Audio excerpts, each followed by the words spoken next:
What is up, Internet Basketball Junkies? Coach Hack here with Coach Kramer, and we are entering our inaugural mailbag episode. I've been collecting some questions that I've been getting from our audience through DMs, through emails, maybe even comments that we get during the stream today. We'll try to address.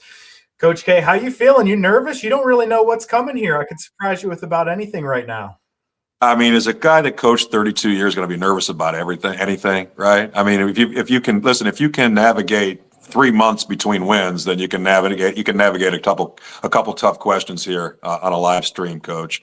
As long as we keep it all above board here, we'll be good. I'm looking forward to it. Yeah, that's one of the fun things about working with you is I can throw about anything at you, and you're ready to perform here. So, Coach, I wanted to hop right into the mailbag. I'll try to weave some more playful questions in between the mailbag questions, but the first one that I wanted to tackle was a coach that was talking about a change of pace defense for the tournament. So they're looking for something that they could put in as a wrinkle to their man-to-man. And I know what you're kind of inclined to because we've had hours and hours of discussion about basketball. And I think you know what I'm inclined to here as well. Yeah. So I was wanting to talk about the 1-3-1 trap concept, which has always been my favorite change of pace defense.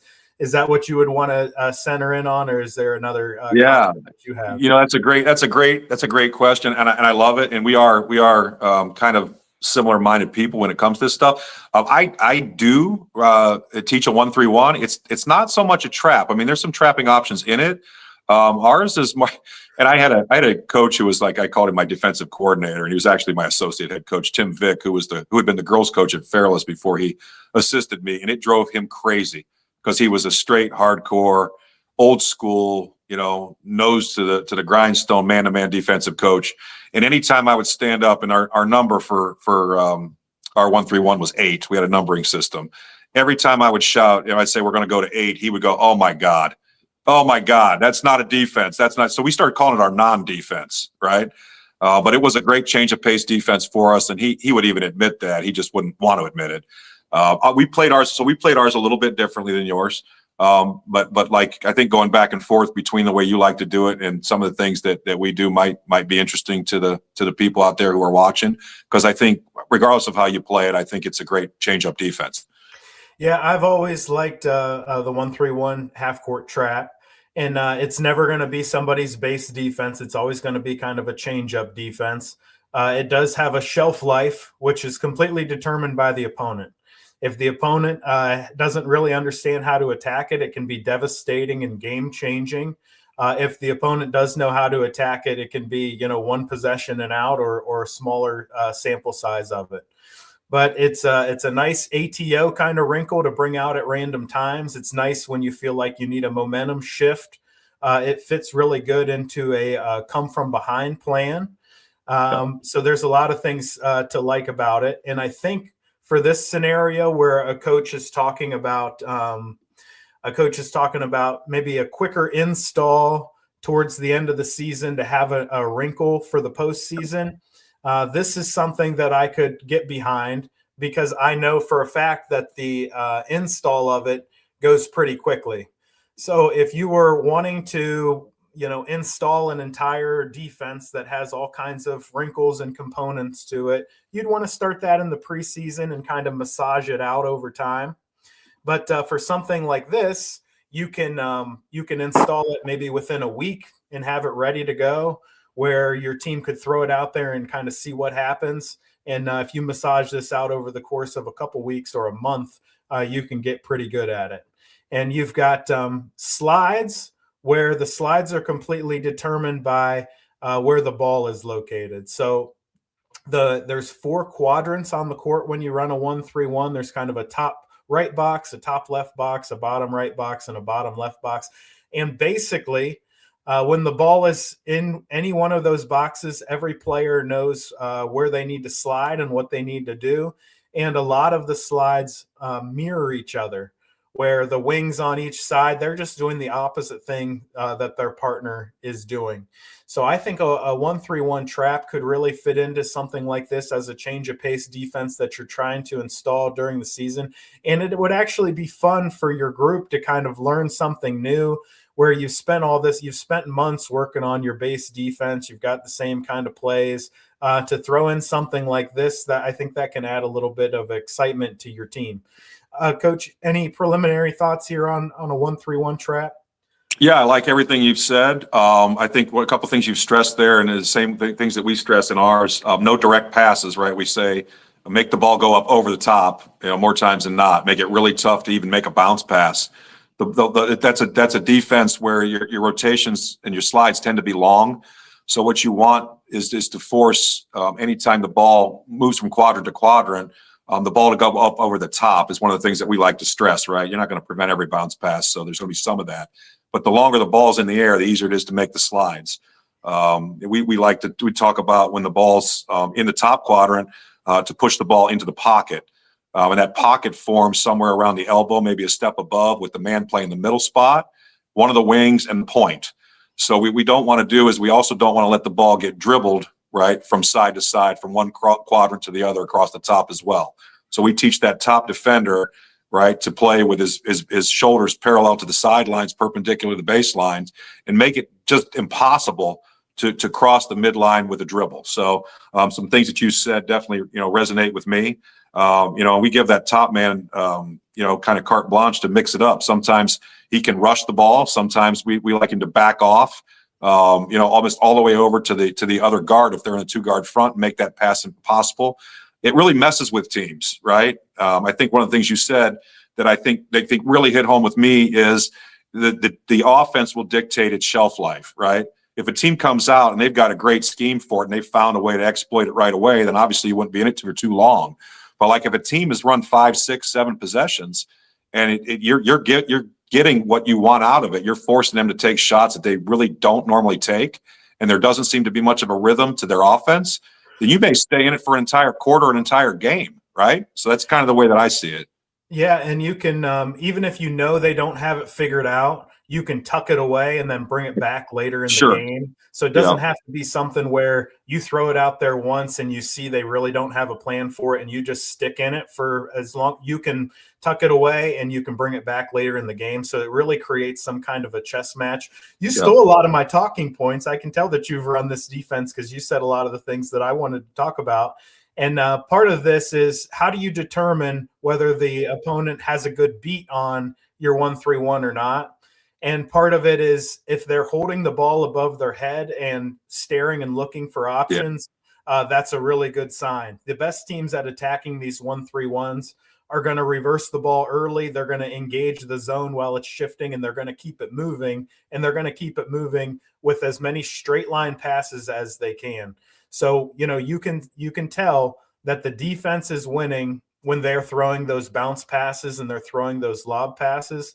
And you can tell the offense is winning when they're throwing straight line passes that are not getting deflected. So you talked about the top of the zone, which is a key part of the zone in terms of creating energy and creating chaos. And that is one of the fun parts about that 1-3-1 trap, is the person that you put there. If they're high energy and they're getting deflections, you can do a lot of things with them, including give them optionality of, you can go out and attack the ball. You can extend up the court. You can sit back in the passing lanes. You can blitz hard. You can fake at them and then retreat. So the top of the zone is important for energy, but what you really want them to do is be unpredictable, where the ball handler doesn't really know exactly what they're going to get, and they're having to think about this person in front of them while they try to figure out what's going on the court. So I think the top of the zone is important for finding somebody who can stir some things up.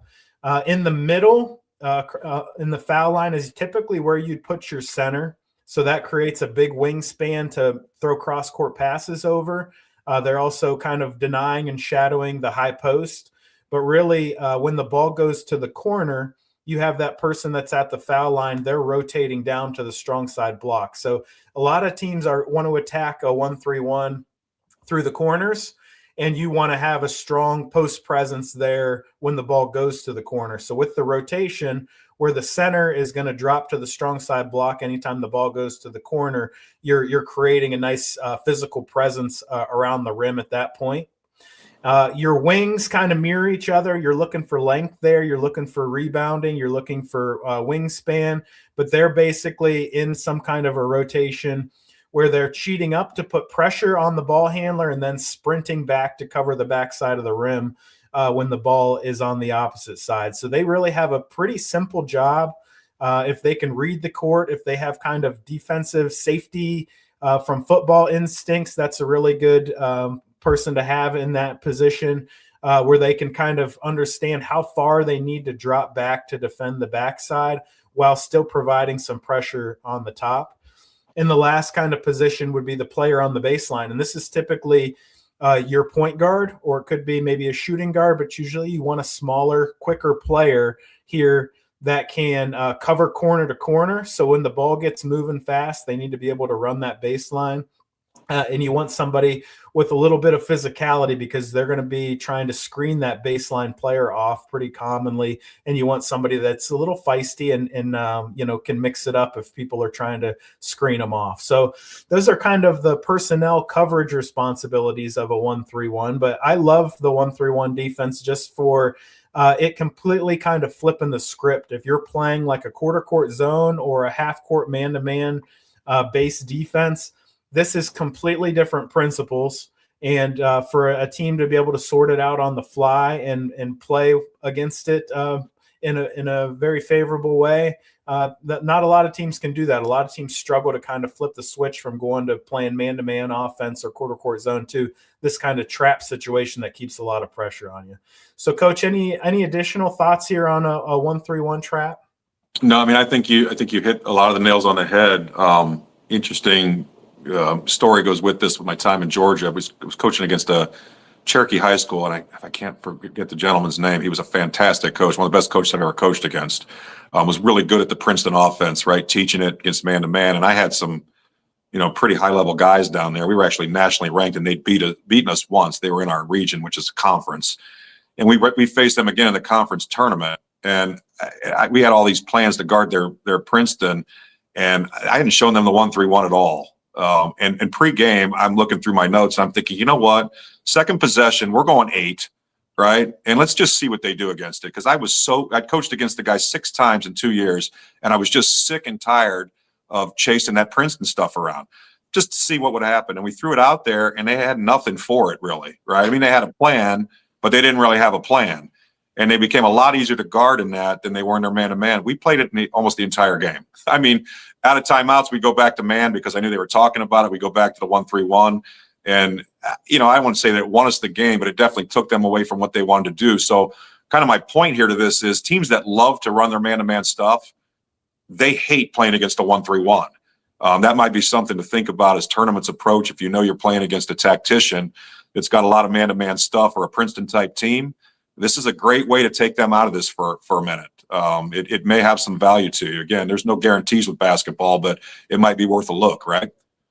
Yeah, you think about the use cases for a 1-3-1, and a lot of it is thinking about your own team. It's like we want to maybe try to keep somebody out of foul trouble, or we want to change the rhythm of the game, or we need to come from behind. And part of it could just be their man-to-man offense is really good, and we don't want to have to defend the Princeton or whatever it is that they're running that's causing a lot of problems. So obviously big active wingspans are going to be important in this. You want to present big. You want to make teams have to throw over top. You want to avoid them having to throw skip passes, without your contesting those passing lanes. So that is a habit that you need to teach. What would you say would be kind of the weaknesses of running a extended 1-3-1 like this, Coach? I mean, your length on the wings is always going to be a concern because your wings are going to be your rebounders on the backside. So if you're small on the wings, it does leave you susceptible to giving up offensive rebounds, especially on the backside of the floor. That'd be number one. The second one would be the baseline defender. If you're paying attention, and I always like to say this again as a coach, when someone's talking defense, right, listen to the talk, but also think, okay, if coaches are going to do that on the offensive side, how would I attack it, right? And the thing that I heard from Coach Hack was your baseline guy is going to be a smaller guy, right? So my first thought is something's got to be in my 1-3-1 package to make sure that we punish that small guy in the baseline. Because if he's on the baseline, that means he's starting near the basket on a block at some point. And I know he's got to get the corners. But if we can keep the ball in the middle third of the floor, okay, he stays on the block or near the block. So I want something in my offensive package where we can stay in the middle third of the floor, maybe go guard to guard, right, and get a big guy down there that can bury him in the paint, make them pay early to see if they've got anything to combat that type of action.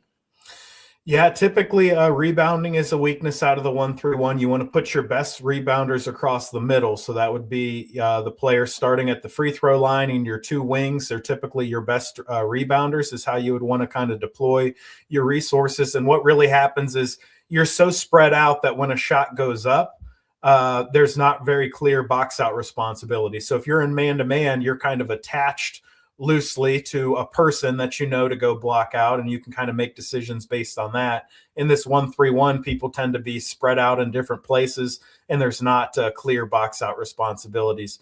I think outside shots, the shot distribution against a 1-3-1, I think tends to be a lot more 3-point shots, particularly from the corner, and those can be hard to rebound at times because they'll bounce at weird angles and bounce long ways. So I think you're wanting to think about the team that you're playing in terms of how they attack it. And if they have no clue, you're going to want to stick with it and go to it more. And then you're wanting to think about the shot distribution of the team where, do you want to give up corner 3-pointers right now? Because you might give up some corner threes. So, all right, that's going to put a wrap on change of pace defense with the 1-3-1 here, Coach.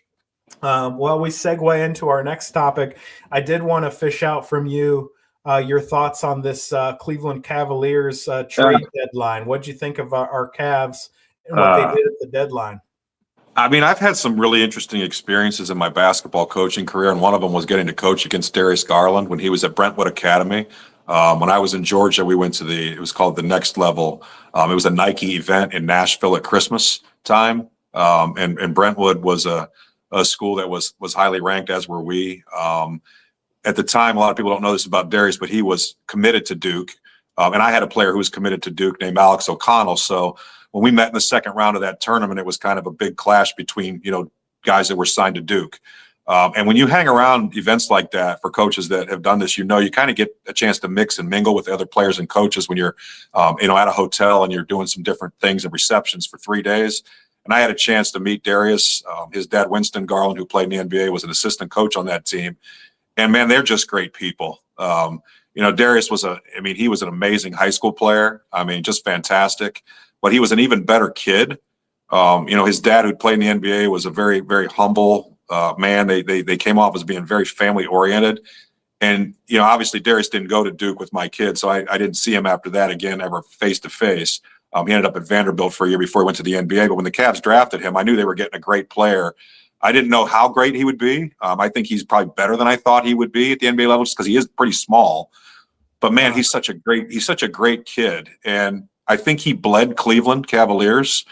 I think he really did 7 years in. The only thing in my lifetime, and you're too young to remember this, that even comes close to what I felt when they traded Garland was when the Cavs traded Ron Harper, ironically, to the Clippers for Danny Ferry back in, I think, 1989. Harper was another guy that was drafted by the Cavs, an Ohio kid, and you could tell it kind of ripped his heart and soul out at the beginning too. And whereas I understand the business of the game, and I am excited about Harden, just seeing what he might bring, I mean, my heart kind of bleeds for Garland. And I know that, some people are like, well, he's got a $280 million max contract. He'll be okay, coach. But, there's a human element to this, right? And if you saw him hugging his teammates and all the things that were going on there the other night after that game, that the $280 million probably helps, but it doesn't completely plug that hole, right? So, I guess the shorter answer is that they're mixed emotions. As a Cavs fan, I'm excited to see what might happen. Darius has been very injury prone, and the Cavs are extremely small in the backcourt when he pairs with Mitchell. And I think this may help them short term.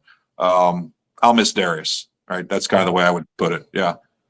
Yeah, when I first saw the trade, I didn't really like it, but I've really come around to it over time, the Harden trade in particular.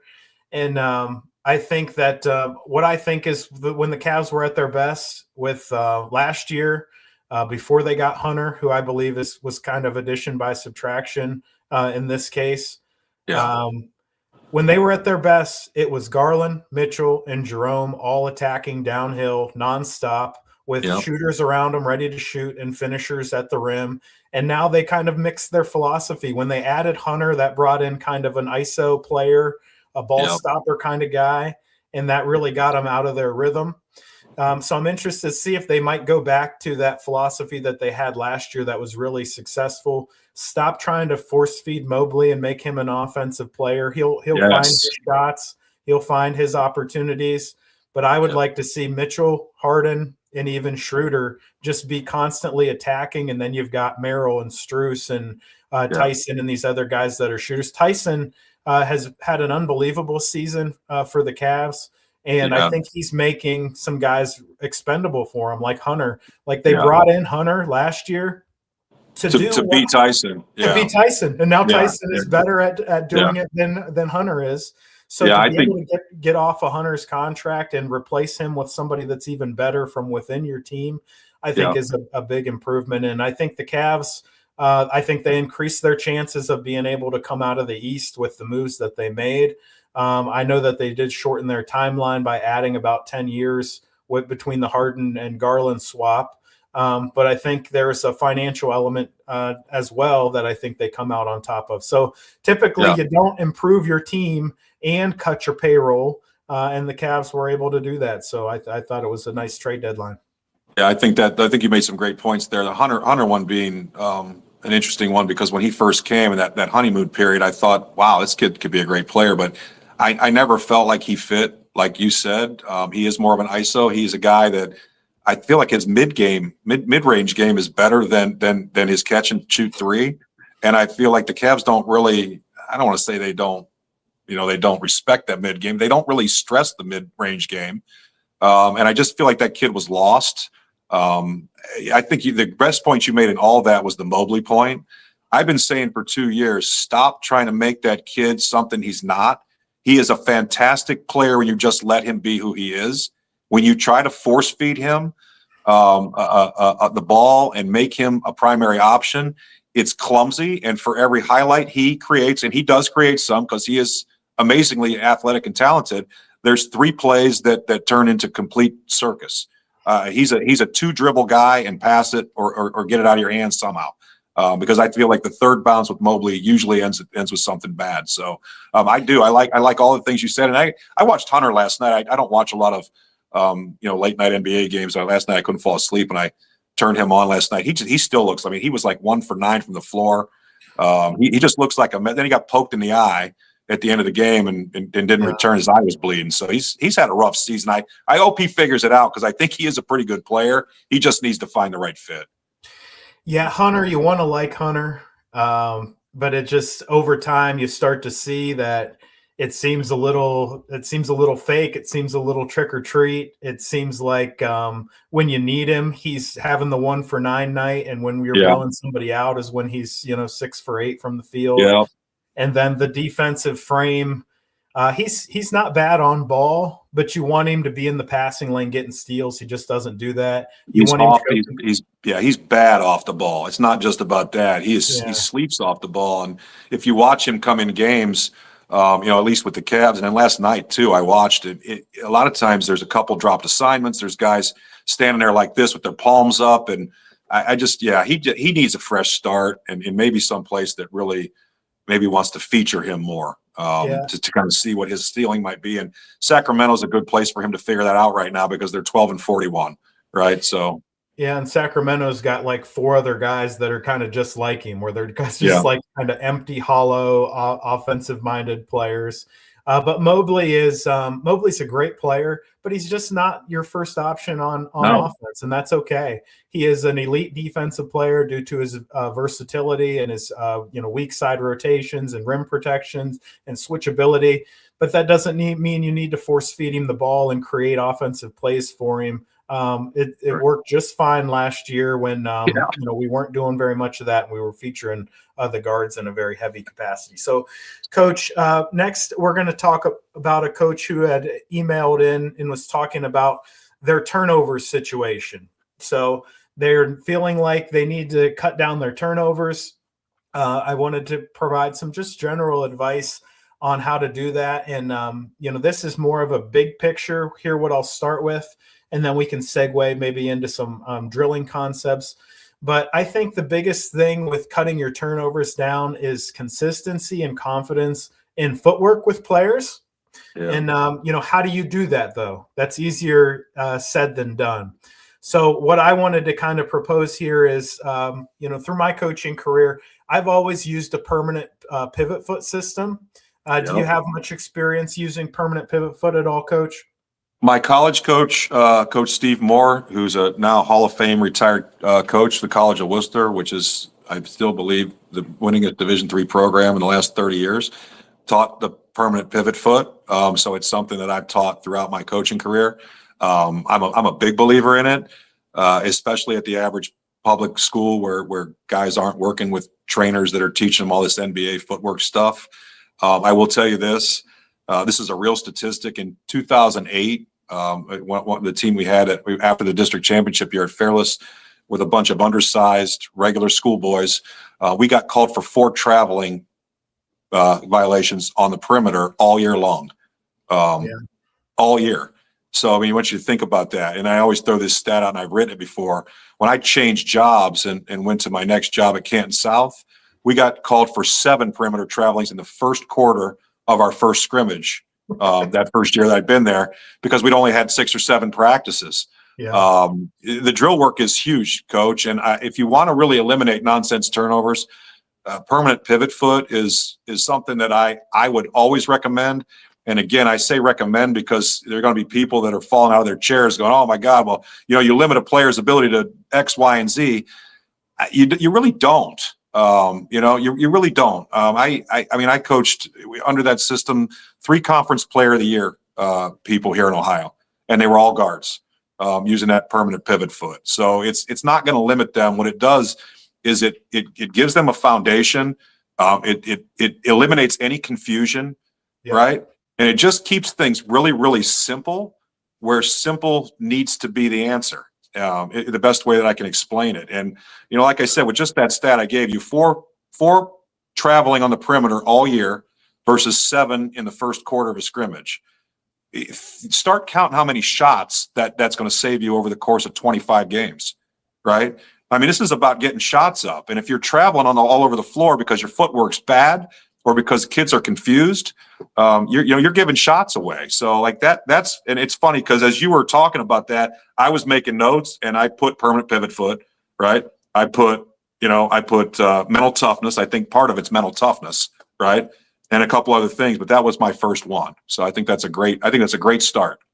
Yeah. And there's 2 layers to this, where the first is you're teaching players how to catch and how to pivot, which helps them protect the ball and eliminates these foot faults. But then you're also teaching them how to be more efficient with their pivots to attack. So you're actually creating better offensive players by teaching a system like this. So it does require that players catch the ball on 2 feet. So that's a habit that you need to train. That is also something that's effective in reducing some of these unnecessary turnovers where guys are catching the ball and they're off balance or they're out of control. So just teaching them to catch the ball on 2 feet, and you need to teach them to catch on 2 feet because they need to be able to pick their pivot foot. If they have both feet on the floor, then they can pick which pivot foot they want to use. And to me, we've always taught that a right-handed player is going to use their left foot to pivot on. Yep. And then you're go ahead, Coach. Sorry. No, you're exactly right. Right-handed player, left foot pivot, left-handed player, right foot pivot. And it's funny because I've had so many. I had one year where I had 3 left-handed guards. So like my whole mind had to flip because I'm a right-handed player, right? And it always looked funny to me in drills. But yeah, that's the way you teach it on the perimeter. And I think you made a great point with the catching the ball on 2. We always say you're in the air while the ball's in the air. That's the way that we teach that in our drill work, and we practice that daily, right? I mean, like, how often are you going to practice this stuff, coach? Every single day, right? We can build that right into our lock-in shooting routine in a lot of ways. Sometimes we just start off with partners and we're playing catch.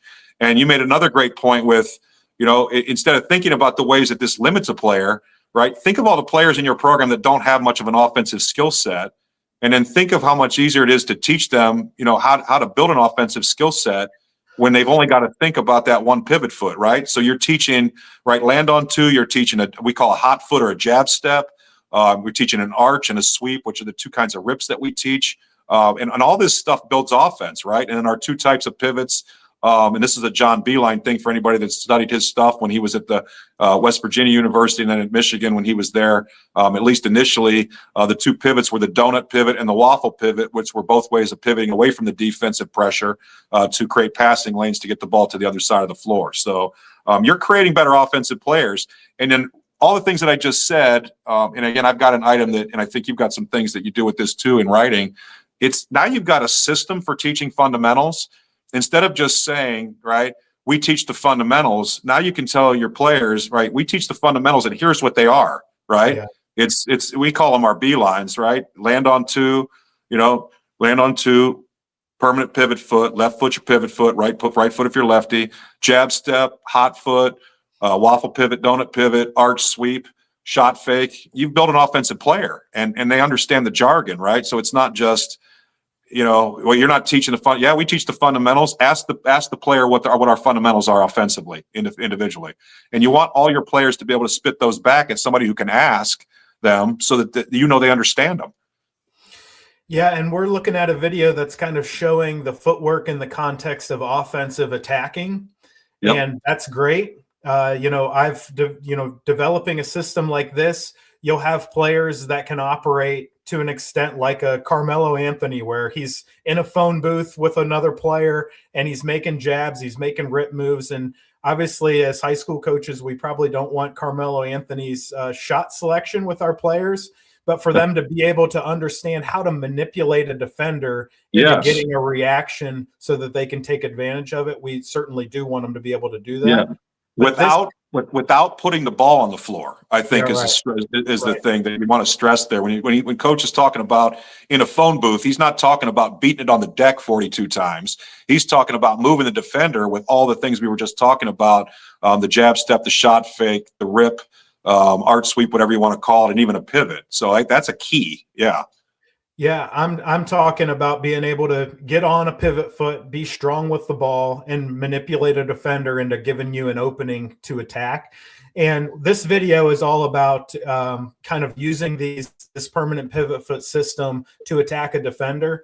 But this stuff applies to all over the game. You can catch the ball in the backcourt against a press, and if you understand to turn and face the basket and pivot strongly on your foot, you can start working this system in an unrelated way than to just scoring the ball. So that's Absolutely. Really what you're trying to accomplish, is to develop strong and confident ball handlers that somebody can pressure up in them and they're doing you a favor. All of our players got to the point where if it's just one-on-one, I'm not talking about having to pivot through a trap of people, but if there's one player guarding one player, the closer they are to you, the more advantage you have as an offensive player, because you have this toolbox of pivots and fakes to manipulate them to get out of position to take advantage of it. So you get to these situations where players become ultra confident and you can't really press up on them and fluster them. And that not only leads to you being able to score and create advantages, but you can pivot through pressure to run your actions and run your sets, where players are just kind of unfazed by someone being up in their shirt, and they can just pivot and pass the ball where they want to, instead of doing like a turtle pivot is what I would call it, where you just kind of show your back to the defender and they take your space. This is a system that teaches how to step through a defender, how to rip, how to jab and fake and things of that nature. But I think if you're talking about you're creating too many turnovers, we need to systematize what our fundamentals are, and we need to have a a system in place that everybody can subscribe to and that it benefits in reducing turnovers. And this is one way that you're going to eliminate those foot faults on the perimeter, but you're also just going to create a lot more ball handlers that have confidence against pressure, generally speaking. Any kind of final thoughts on just thinking about this pivoting system here, Coach? No, I mean, I think it's great. I mean, this is something like it's funny because it's just the simplest part of the game. And for those of you that are program builders, and I always talk about like for 90% of my career, that's what I was, right? I had one job that was on a national scene. So everywhere else, it's been program building. Not one thing that we just mentioned here in this segment is too complicated for you to start doing with a third and fourth grader, right?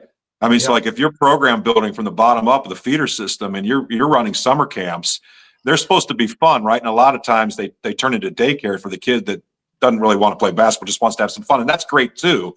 But like for a kid that really wants to play basketball, who's to say that a 7 or 8 year old can't start to learn this stuff, right? And by the time they get up into 5th and 6th grade and then 7th and 8th grade, they're really good at it, and they've created that game. And now you've got kids with a skill set that understand your terminology. Man, by the time you're at a place for maybe 7 or 8 years, which was the case with me at Fairless, you're really coaching kids that can play, right? I mean, they know what's going on. Remind me again why I left Fairless. Every time I have one of these conversations, I ask myself, like seriously, was I under the influence of something when I made that decision? That is a head scratcher. Never mind. That's another story. Go ahead. You're right. We're good. Yeah. So when we're thinking about Footworks, can you think of what would legitimately be the downsides of teaching a system like this, Coach? What I see here is you're starting to establish a blueprint of how players need to footwork, execute their footwork. And then you can carry that into your drills where we would just call it a turnover if someone was pivoting on the wrong foot. Or if someone didn't catch the ball on 2 feet. Well, it's not a turnover in real basketball, but in the system and culture that we're creating, we need everybody to do everything the same way. And we can call that out in practice. And when we're trying to, really stress their fundamentals in terms of putting maximum stress on them in pressure situations, we need them to default to these habits. What can you think of in terms of the idea of, what would be a limiting factor by doing something like this? You're in that Mountaineer drill there that I'm watching that we run every single day. The downside, I can't think of one. I mean, the downside would be that, the only time I've ever had a downside was when I was in Georgia, and every player there also had a trainer, right? Because I had some guys that were high major guys, and their trainers didn't agree with that pivot foot thing. So here was the way I came to terms with that. I said, you know what, that's fine. You do with your trainer what you're going to do with your trainer. And here, this is the way we're going to do it. And I'm not going to yank a guy out of a game, obviously, that's a great player because he's been trained a different way. But like we train this way in our gym. And I never got any pushback. I mean, the trainers I worked with down there, they had their way, and every trainer's going to be, this is the way to do it, right? I was more of a just, okay, hey, listen, I get what you're saying, but like, this is the way I teach it. So, I don't want to say make exceptions because, I don't want to come off as somebody that someone's going to tell me what to do, but like, I'm also not stupid. I'm not going to bench a kid because he's got a trainer that's teaching both. Right. Yeah. So that was really the only time that I ever really ran into any, I would say even conflict with it. Right. Because there was just, kids getting input from a lot of different places, and that was just a different world. So, I mean, that's the only thing I can think of. I mean, everywhere else I've been, kids have taken to it. And like you said, right, we're teaching the permanent pivot foot in practice. If we see somebody doesn't use it, it's turnover. But like, here's the thing. If you teach it and you drill it every day, they won't go away from it. Like they'll be trained to do it, and you won't have to even say it anymore. And so it becomes second nature. And again, that's when you've set that culture of, we're going to be a program that, every program's going to turn the ball over some because basketball is an imperfect game. But we're not going to make those nonsense turnovers because we got our feet all tangled up. We don't know how to catch the ball in balance. We're just not going to do it. Yeah. Right. It's very empowering to kids where they start to understand that they can have more creation opportunities because of what they can create for themselves based on fakes and pivots and stuff like that.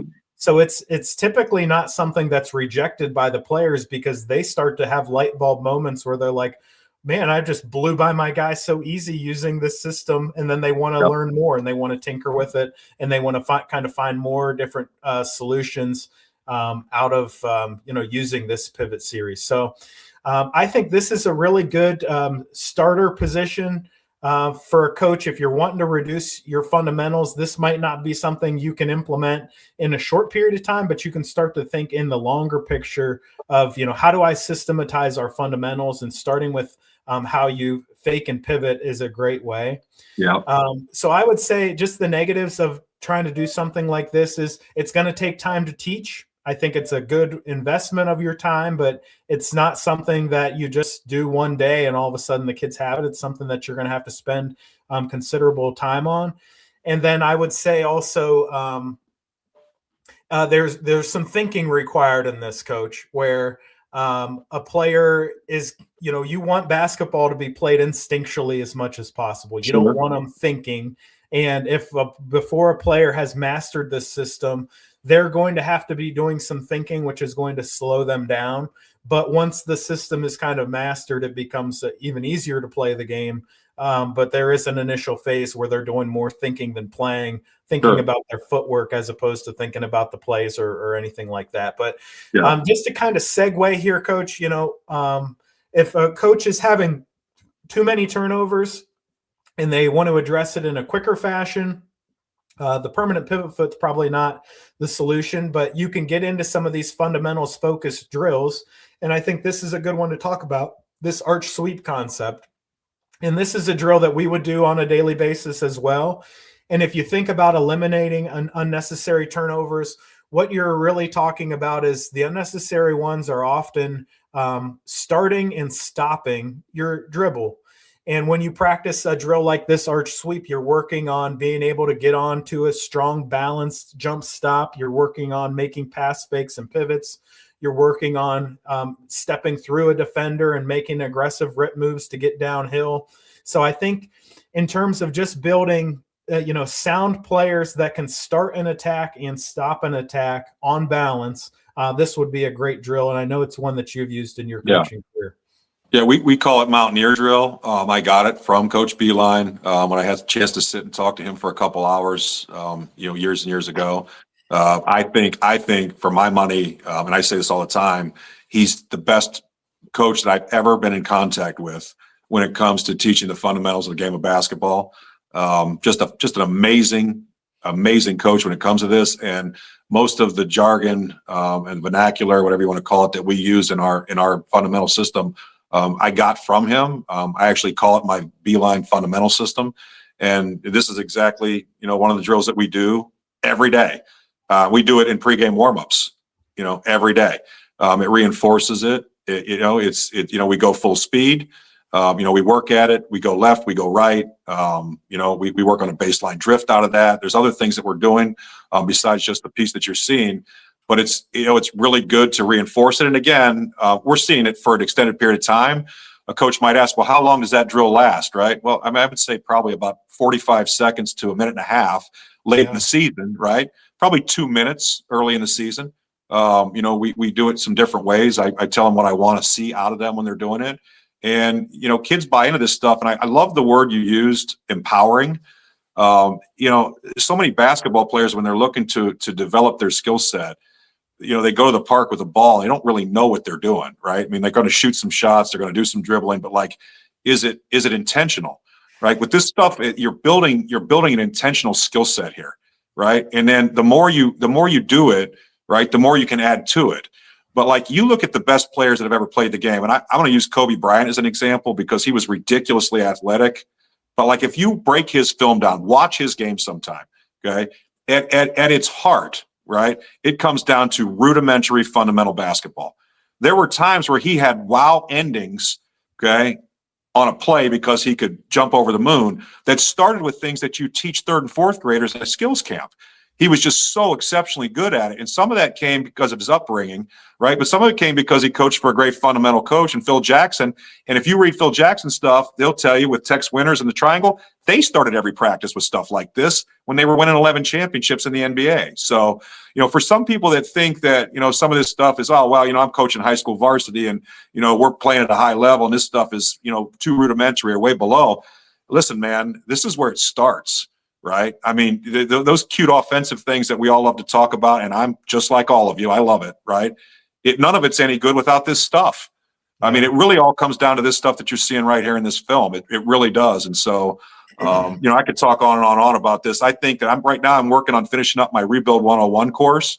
And one of the lessons in that course is, recommitting or committing to fundamentals. There's no better time to start this stuff than when your program is struggling, because those kids are looking for answers, right? Yeah. I mean, in Georgia, I had a kid that was being recruited by Duke. He didn't need answers. He had them, right? But like at the average school that I've been to, they're struggling. They're looking for answers. They're looking for solutions. And here's where you teach solutions right here. This is how you do it. Yeah, so this would be a part of a series that I would teach. And the other parts of this series, you can do this part of it in, 1 minute. Quick in and out, maybe 2 minutes if you want to work on some different attacking moves or some different jump stops. But the other parts of the series are stuff I stole from PGC basketball. PGC does a really nice shooting drill where they teach the players to kind of hold their follow through and watch the ball go through the basket, then go track it down and make a perfect pass back. Yep. So we would start it with that, where they're talking about their Goldilocks passing and all of that. I really love PGC. And then we would do this kind of in the middle where you're working on attacking downhill off the catch and getting to a stop. And then we would finish with another kind of PGC adaptation, which is what they would call their fake sandwich, where you're going to get to a stop, you're going to make a fake, you're going to make a pivot, you're going to make another fake, and then you're going to finish the ball and pass it back out. So we could do all three of those series in maybe, under 10 minutes. And it would be a really, really strong base of fundamentals each day. Yep. So Coach, let's move on. That was a pretty good segment. I do feel like we addressed both the big picture and the short term of how a coach might be able to address having too many turnovers. So I think we did our best there that we could. But I've been having a lot of traction with a YouTube video that I put out recently, and it's on this Rolex concept. So I've identified that a lot of the modern coaches are using an action that I'm calling Rolex, which is basically a pick and roll combined with an exit screen and a lift from behind to eliminate the help. So I'd like to kind of pull up this Rolex action, and what I'd want to do is talk about how to defend it, because that's the question that I get quite a bit. Is how would you defend this Rolex action if you're saying that it's so hard to guard? So I'm going to pop that up on the screen. We can watch some of these clips as we go, but I do want to talk about the Rolex action in terms of how we would defend it, Coach. Any thoughts initially on this Rolex video? Yeah, well, right now I'm on my whiteboard and I'm trying to draw it up so I can figure out how I might defend it, right? First of all, it's going to take a walkthrough because nothing you do in shell drill or in a 3-on-3 breakdown is going to help you defend this. You know what I mean? And I said this the other day when we left off. I look at some of these actions now that people are running, and I don't know how anybody gets a stop anymore. And honestly, the offensive creativity, and again, I love the offensive side, at the high school level. That's kind of the side of the ball that I made my bones on, if you will.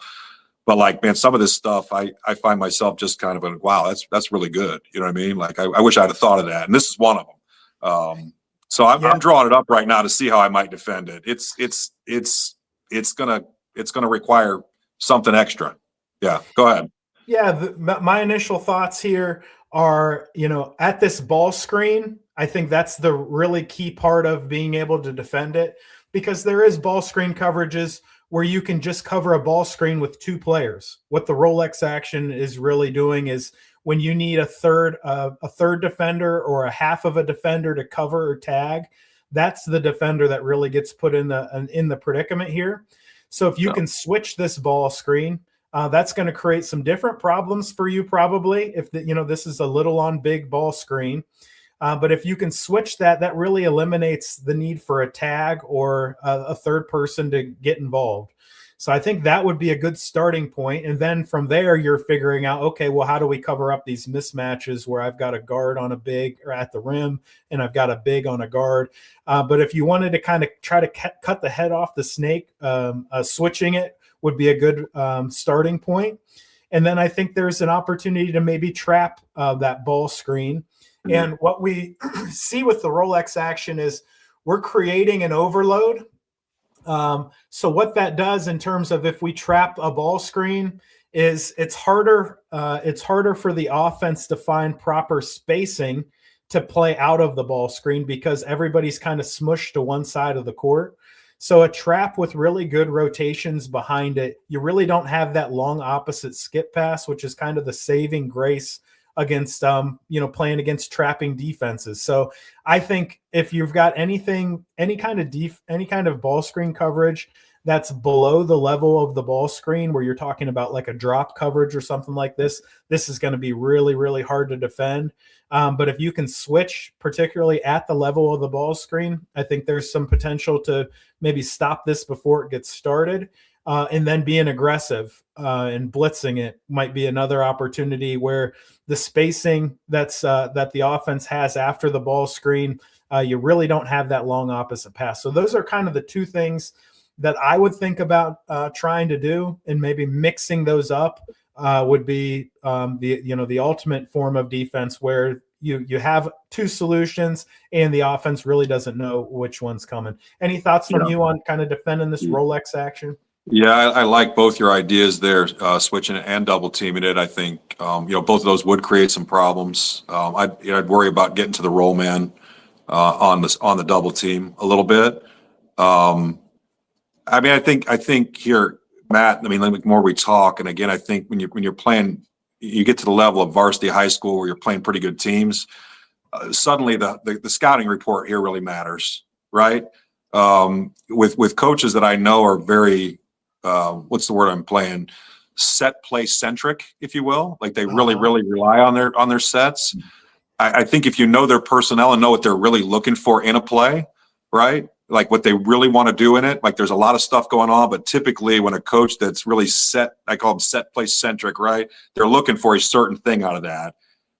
Blowing that certain thing up would be the one, right? So like a lot of times with this, I'm seeing that the thing that they're really looking for is the lob. Is that what you're seeing quite a bit?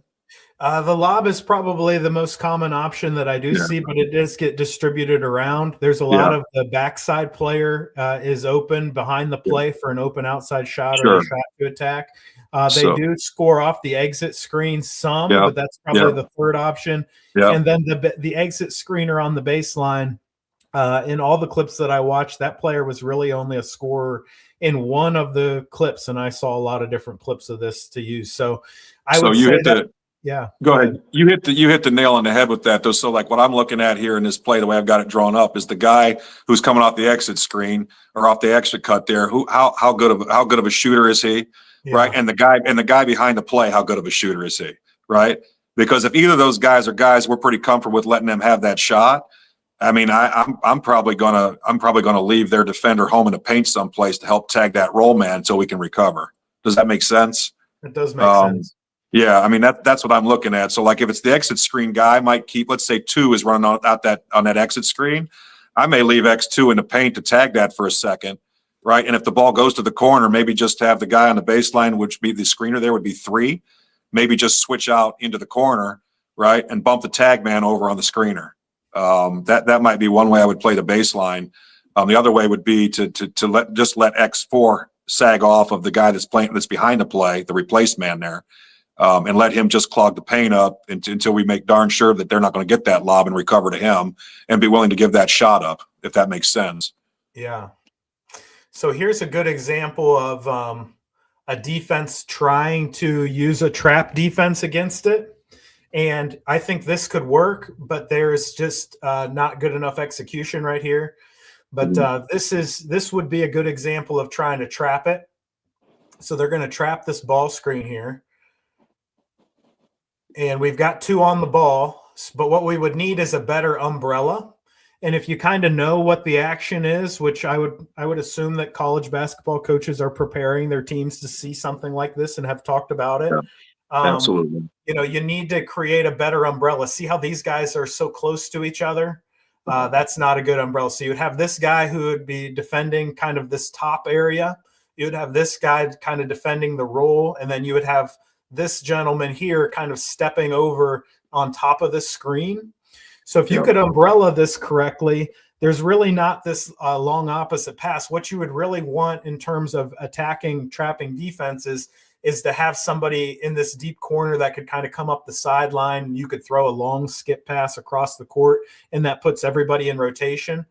But with how this offensive play is set up, you really don't have the chance to have that long opposite pass. So I would definitely explore this trap kind of concept, but I wouldn't have these 2 guys, defending people. They would be defending areas in a zone principle where we had 1 player strong sideline, 1 player basket protection, and 1 player on the for the reversal area of the court. So that's how I would address it. But it's easier said than done because you don't know exactly when the play is going to be pulled out or anything like that. It's not like they're going to say Rolex and point at their watch. Right. All of a sudden you're having to kind of defend it on the fly. And, this is probably one of many actions a coach might be running as opposed to, the only action. So any final thoughts on defending Rolex, Coach? Yeah, I mean, I think I hit a lot of the nails on the head. You got a lot of those right. My big thing is I'll bet you every scout team in the country can run that play now because I'm seeing it all over the place after we looked at it last week. You're absolutely right.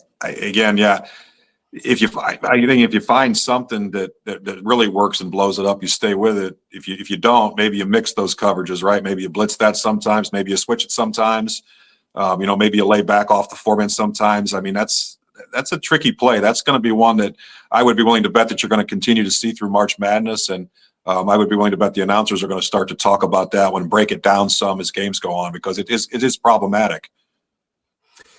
Yeah, Coach, I'd like to move on here. The next question that we had was a coach talking about how they fell behind in a game and they started to feel helpless, trying to dig their way back in.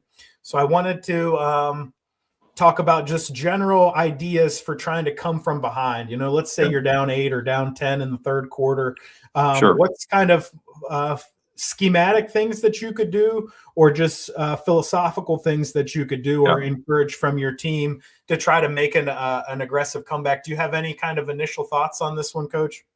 Yeah, I mean, and I think that's a great question too, and there's a lot of layers to it, right? When I transitioned to really committing to a fast-paced style of play, 8 or 10 points or even 14 down in the third quarter, we didn't panic. Our mantra was but it was win the next 2 minutes. That's the starter, right?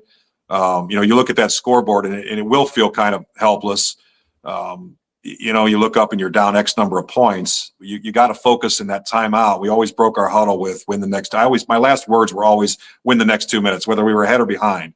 But when you keep that mindset, right, it makes it a workable chunk. It's never so overwhelming.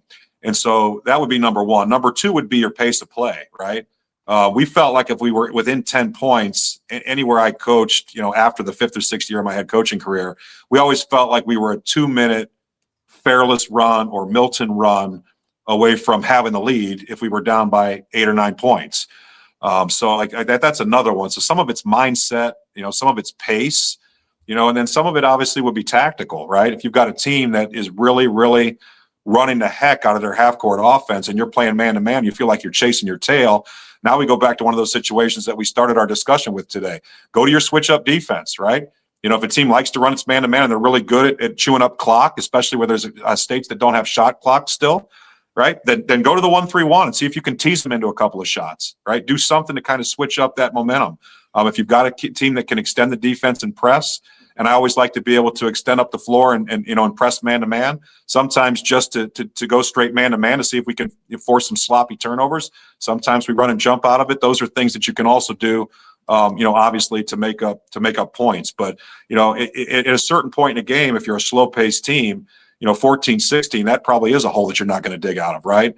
Which is one of the reasons that I always like to play fast. I never felt like we were out of a game. So it just some initial ideas with that. Off the cuff. I will say this: the better your team is, the more experienced your team is, the better you're going to get at coming back, right? Because they learn that a game is a long game and it's never time to panic. So some of that is just going through the development of experiencing varsity basketball, and learning how to continue to play through tough times and keeping focused on those next 2 minutes. Yeah, I think part of this is scheme, and I think you're at an advantage if you're a fast break style of team where you're used to trying to play fast and you have those habits ingrained. It's a lot easier to come back as a fast break team than it is as a half court team. Absolutely. So I think you want to have something like that. But also, schematically, you can get into a diamond press to really force the tempo and be aggressive. You could get into a 1-3-1 half court trap. Like we talked about at the beginning of this session. But there's also other kind of simpler trap schemes that you can get into. Sure. And I wanted to pop some of that up on the screen now. And there's various trap schemes that I've used through the years. And it can be as simple as we're going to double the first wing pass. It could be as simple as turning on trapping ball screens like we're looking at right now, if that's something that you do with your program. It could be like a random trapping where you give your kids permission, where it's not just the first wing pass that we're going to trap, but you have a license to make runs at the ball as long as it fits into a certain criteria where the run is short or you see their back or things of that nature. So obviously, just trying to force teams to handle your pressure and you being a little bit more aggressive. You can do that by putting 2 on the ball. There's a variety of ways to do that, which we're looking at here now. Certainly a run and jump style of press where you're just picking up a full court man, and then you have a license to take runs at the ball if it meets certain criteria that fits your team. But I think from a schematic standpoint, you want to have ways to kind of dial up the pressure. And I've always been kind of a gap defense coach. So I definitely have been in this position before where the game doesn't quite go your way. You're in kind of a hole off, you're in a hole in the game. You're down on the scoreboard. And if you're a gap-based team, you really are at kind of the mercy of the offense where you're not denying passes. You're not doing things that would make the defense uncomfortable. You're trying to outlast them. And when you need to come from behind, it's not good to be in a position where you purely have to outlast the offense. You have to try to create some opportunities through your defense. So being a gap-based coach, I always felt like I needed to have a great come-from-behind plan because we certainly had a fast break offense, but defensively, we needed ways to kind of turn up the heat, create opportunities, and not let just teams reverse the ball and really attack us through their offense in ways that we kind of, we're getting terms dictated to us. So before we jump into kind of some philosophical understandings of coming from behind, anything else that you can think of from a schematic standpoint, Coach? No, it's a great point, and I'm glad you went to that trap and scramble concept. And I know this is kind of a wide open promotion of one of my products, but I've got that trap and scramble product, which is a trapping defense out of a man-to-man that can be a one trap, one hitter. It could also be something that you perpetuate throughout an entire possession. And I always have that built into my man-to-man defense as well for these same reasons. I think that's a great way to kind of to ramp up the heat on an offense and at least force them out of their comfort zone and maybe steal a couple possessions, maybe get a couple pick sixes. Element of surprise, off a dead ball situation. I will say that that defense, that trap and scramble has been very good to me. Probably the 2 biggest games that I've ever won in my career in tournament play. We were down by 9 points with less than 4 minutes in the one. That was the one in Georgia. We were down at Tift County and came back and won our Elite Eight game that sent us to the Final Four. The other one was the district championship game with Fairless when we were playing Triway, who was the two-time defending state runner-up. And we were down 9 with a minute and a half left to go in that game. And the trap and scramble were both key elements of those comebacks, right? That kind of stuff, gives you an option, especially if you practiced it enough to where your team's pretty good at it. It's not a panic-driven situation, right? Kids feel panic in a timeout. So the other thing that I would say is don't let them see panic in your eyes, right? Keep telling them they're going to be okay. Keep reminding them that they're 2 good minutes away from being able to be ahead, but also have something like the trap and scramble ready, or some kind of extended defense to speed the game up so there's more possessions to try to make that comeback. Yeah, so this video that we're watching, I think to this point, it's mostly been trapping ball screens, but there's a variety of different trapping tactics that'll play out, and I'll just let it run as we talk. The other thing that I really like to do from a scheme standpoint is we would trap sideline out of bounds passes, where the inbounder's defender would just chase the ball, and we would rotate behind it to cover that inbounder so they didn't have a quick pass back to the inbounder. But I found that effective, and a coach did that to me my first year coaching. I really liked it, and I took it from him, and I used it for the next 10 years or so. I liked it so much. So the sideline out of bounds trap is basically you're going to kind of force the ball to go into the backcourt by how you position against the players. So you're going to be like on their inside hip, and you're going to encourage them to push out, pass into the backcourt, and then you're going to chase that pass and scramble from there. So I know between the two of us, we have great products in that store. You talked about your trap and scramble. I have kind of a bundle of products that all address this with how to trap ball screens. I have the Press Virginia concept of all the stuff that Huggins did to create maximum pressure when he was at West Virginia. So there's a lot of products in the store that really address some of the strategy behind trying to come back from being down.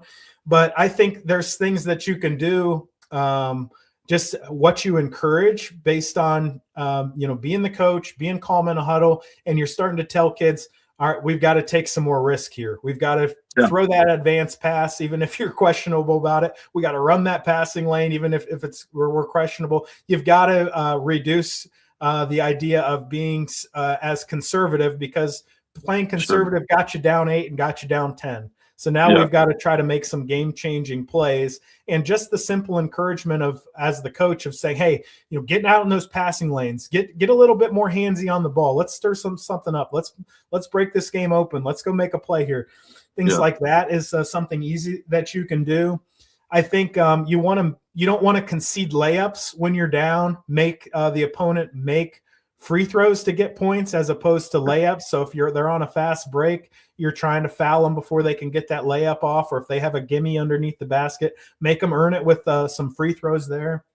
And I think there's some calls that you can make as a coach. So certainly we would have a call. We just called it Vegas. I don't even know why, but that would be me indicating that I wanted to take an intentional foul. So maybe you're putting a bad free throw player at the free throw line, or but you want to have a way to, tell your team while you're trying to juggle your timeout situations.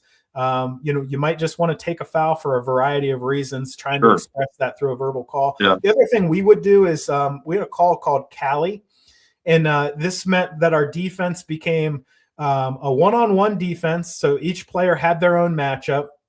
You were to deny your player the ball. So it was like an all-out denial, and then we would switch all off the ball screens. So think of this as like a contrast to a gap-based system where you're sitting in the passing lanes, you're showing help, and then you're recovering out. This is flipping the script on this. And it wouldn't be something that we would use very commonly. It would only be in emergency type of situations. But what you're really doing is you're forcing the defense to attack you with downhill drives and with back cuts. And that's the complete opposite of what they would be doing if you were running a gap-based system. So just the ability to kind of flip that on the fly. I could be on the sidelines. I'd be called, hey, Cali. And then everybody would know, I got this guy. We're going to deny our player the ball, no catches. If they screen us, we're going to communicate, and then we're going to switch that. But we're really trying to force downhill drives, and we're trying to force back cuts as opposed to letting a team run their offense. So here is the kind of sideline out of bounds trap that I was talking about earlier, where we force that ball into the backcourt and then chase it with the inbounder. So this is a little bit more controlled, where if you're talking about randomly trapping or trapping the wing, like if you're going to trap the first pass on the wing, there has to be a wing pass. So it's a little bit out of your control. If you're going to random trap, you've really got to have players that are ready to rotate, and that rotation can start anytime. But in a setup like this, you can trap that pass, and there's a lot of controlled elements behind it where we know basically we just need to rotate to that inbounder, and then we can play basic trapping principles from there. So on the screen right now, we're looking at examples where we didn't rotate behind it and it wasn't effective, but there's plenty of examples where we do make that rotation to the inbounder and stir some things up. So any final thoughts on a come from behind plan, Coach? Yeah, those are all great things. I really like the inbounder trapping thing there. I've not seen any of that. Like, I don't know that I ever saw that in my career. I would definitely look at implementing that as a possibility. Like I said, excuse me, trap and scramble is a good one. We talk about that a little bit. And your call Vegas, we always called Detroit when we wanted to commit a foul. I had a coach on my staff at Fairless who came from Detroit. He was a Pistons fan. And I told them they were a dirty team that always fouled. So when we wanted to commit an intentional foul, we called Detroit. Same type of thing, right? And if you know you're up against a team that's a poor free throw shooting team, you can start that fouling stuff pretty early, right? In the game and really extend the game, right? You start to get into a situation where they miss two and you get a three, you picked up 2 points. If they miss the front end of a couple one-on-ones, you're stealing possessions there early rather than making it be a desperation play late in the game. And you may be able to trade 1 for 2 or 1 for 3 there a couple different times during that comeback, and it can be really helpful. Yeah, and the take a foul thing doesn't have to be we want to put them at the free throw line. It can also be an organizational thing where you want to implement some of this strategy on the fly without necessarily having to take a timeout to do so. So you could have them take a foul, get your kid over and say, hey, we're going into Cali this for 1 possession only here. Let's flip the script on it.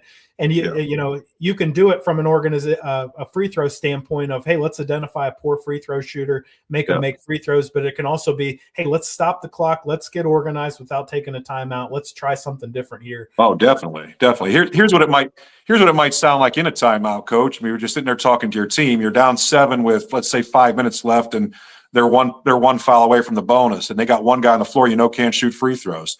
Hey, listen, we're in 22, which is our trap and scramble. We're going to play it. We're going to play it hard. We're going to play it straight up. And when number 12 touches the ball, Detroit, right? I mean, I just gave them everything they did to know. We're going to trap and scramble until the poor free throw shooter gets the ball in his hands, and when he gets it, we're going to put him on the foul line. And then you want to also stress, and you want to practice this, right? Like, practice fouling. Because if you walk up and grab the guy, the referee may call it intentional. And if you just yell foul, right, they may call it intentional. So have that call, Vegas, Detroit, whatever you want it to be. And then teach players to go after the ball when they're making that foul. Because sometimes, and I found this a lot, when we're in Detroit, if the guy does a great job at going after the ball, he may commit the foul and they might not call it. Right? It might be a turnover. That happens quite a bit. So those are all things to work on in practice. So, one of the last things I would say about this segment is, put 6 minutes on the clock and put your first group or your first 7 guys that you're going to rotate in varsity games on the scoreboard down by 7 points and play it out from time to time and work on those strategies during practice. Yeah. So just to kind of wrap it up, strategically, you're looking at a half court trap of some sort. Just to take them out of rhythm, force them to do something. You could press with a run and jump press or a diamond press. You're looking for trapping concepts to put 2 on the ball and force the defense to pass out of traps and beat you that way. You're looking to encourage your fast break style. You're looking to encourage aggressive play, whether it's running, passing lanes, whether it's reaching on ball, whether it's attempting 3-pointers earlier in a possession, whether it's hitting the offensive boards hard. I think offensive rebounds can be huge in a comeback scenario. And if you're already down, you don't have all that much to lose. So you want to get aggressive trying to go to offensive boards to get yourself extra possessions.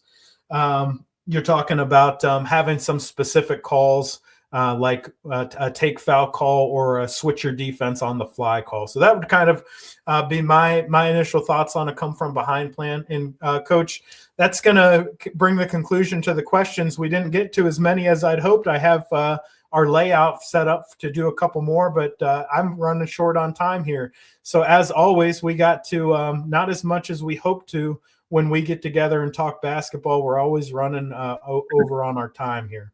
Definitely. Yeah, I mean, again, I think they were great discussions. So, Coach, just save those and let's do it again next week, because I think that those things are all really, really beneficial. And the only thing that, again, not to backtrack, but the only thing I didn't talk about, or we didn't talk about with the comeback was, right, utilizing your timeouts, right, strategically, obviously, after made baskets, offensive and defense substitutions at timeouts, after a second made free throw, if you happen to get to the line to set a defense up. So the right guys are on the floor at both ends of the floor, and the right guys can commit fouls. I think that the topics were all really good, right? And I think that, even for your coaches that know all this stuff, it's just kind of good sometimes to hear other people talking about it. Maybe you steal one idea. Maybe you realize, wow, we've got a pretty good plan in place. I feel pretty good about what we're doing. Or maybe it was, wow, those two guys talked for 25 minutes and they forgot about this really key thing. And it jars your memory on something else that can help you come back in the game. So hopefully people got something out of it. I really enjoyed it, as I always do. And, I'd like to come back and do it again next week with the same format. It was kind of fun.